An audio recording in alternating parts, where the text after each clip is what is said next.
বেনামাজি তোরা যারা ফজরের নামাজ পড়ো না, তোদের মতো ডাকাতের জন্য সূর্য ওঠে না।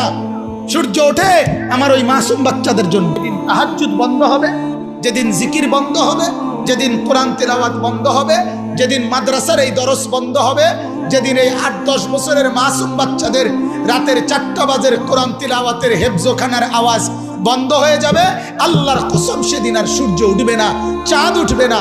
আল্লাহর বান্দারা, আমার শায়েখ আল্লামা মুফতি মুশতাকুন নবী সাহেব বলে, ও মুসলমানেরা, নিজ নিজ বিল্ডিং এর ফাইলিং এর চাইতে নিজ নিজ মহল্লার মাদ্রাসাকে তার চাইতে বেশি গুরুত্ব দিও। মাদ্রাসা থাকবে, তোমার গোটা মহল্লা নিরাপদ থাকবে, কসম খোদা।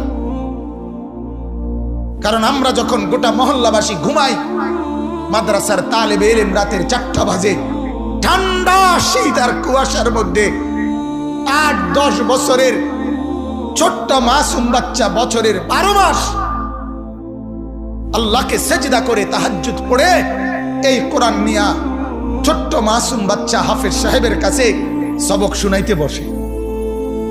আর অথচ 40 বছরের, 50 বছরের, 30 বছরের জোয়ান মানুষ বছরের পর বছর ফজরের নামাজ না পড়ে সারা রাত সকাল 8টা পর্যন্ত ঘুমায়। আছে না এমন নাফরমান? কথা বলেন না কেন? তাহলে ওই নাফরমানদের কারণে সূর্য উঠে।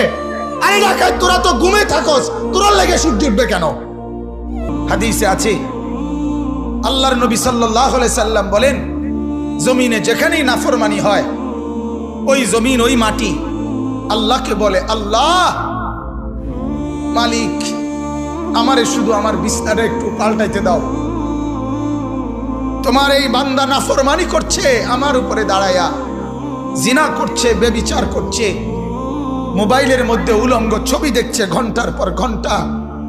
মাওলা, আমি জমিনের আর সহ্য হয় না, আমারে শুধু একটু অনুমতি দাও আল্লাহ, আমি একটা উল্টানি দেই, আমি শুধু একটা উল্টানি দেই।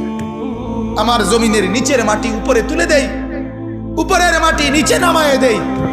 ফাজআলনা আলিয়াহা সাফিলাহা, নিচের গুলো উপরে তুলে দেব, উপরের গুলো নিচে নামায়ে ফেলবো, আর তোমার ওই নাফরমানকে ডুবায় লাবো, ধসে ফেলবো। আল্লাহ, আমি কারুনকে জমিনে নামায়ে নিছি, নিচের দিকে টেনে নিছি।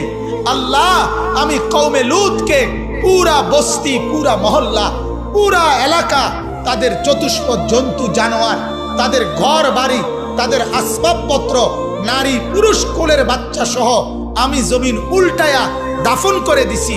এই নাফরমানকে আমি উল্টায় দিতে চাই। বিশ্বাস করেন, প্রত্যেকটা গুনার পরে জমিন এভাবে